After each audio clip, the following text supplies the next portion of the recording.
Hello hello hello check check तो जी हाँ मेरे दोस्तों साउंड ऑपरेटर तनी आवाज दो तो हेलो हेलो हाँ तो हर साल की भांति इस साल भी होली का रंग तनी ढंग से लगावे के बा। अब हौजी लोग तनी बचिए के रंग ये सोन राज राज राना क्या राज का ना मान करते हैं कहां का तनी रे सुन।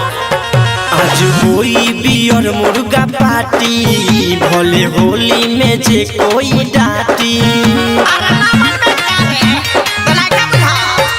आज होई बियर मुर्गा पार्टी भले होली में जे कोई डांटी। चोली जो बन रंगाई रंग ढोरी में भराई नाही डर जाई कवनो के बम से। मार होई के रात के थम से होली में मार होई के रात के थम से मार होई के रात के थम से होली में मार होई के रात के थम से। हेलो हेलो एक तरह से सूचना चला के पीछे जितने भी लोग नाच रहे हैं थोड़ा साइड हो जा और ड्राइवर से आगे रहे अने गाड़ी हलाया घुमावला चला तने है बड़ा चला रे ना मान रहे घुमाओ ने गाड़ी चली रंगदारी डीजे बजावल जाई कोसिनु हो ना चल जाई अबीरी उड़ाई माली ई देखी के हसीनु हो। घुमाओ ने गाड़ी चली रंगदारी डीजे बजावल जाई कोसिनु हो ना चल जाई अबीरी उड़ाई माली ई देखी के हसीनु हो।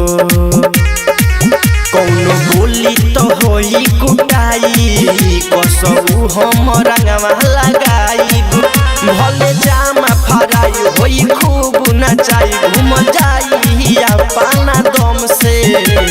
मार होई के रात के थम से होली में मार होई के रात के थम से मार होई के रात के थम से होली में मार होई के रात के थम से।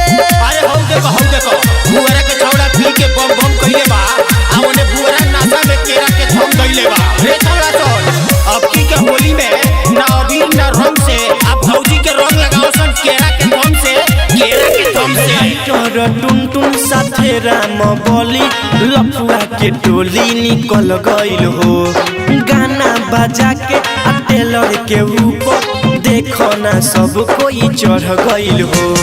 राइटर टुन टुन साथे राम बोली लफुआ के टोली निकल गइल हो गाना बजा के आ टेलर के ऊपर देखो ना सब कोई चढ़ गइल हो। गोलू संजीव लेके पिचकारी अवतार लो पारा पारी बात कहतानी साथे अभय अनुराग बाटे तुरल जाई ओ कमन के भरम से। मार होई के रात के थम से होली में मार होई के रात के थम से मार होई के रात के थम से होली में मार होई के रात के थम से।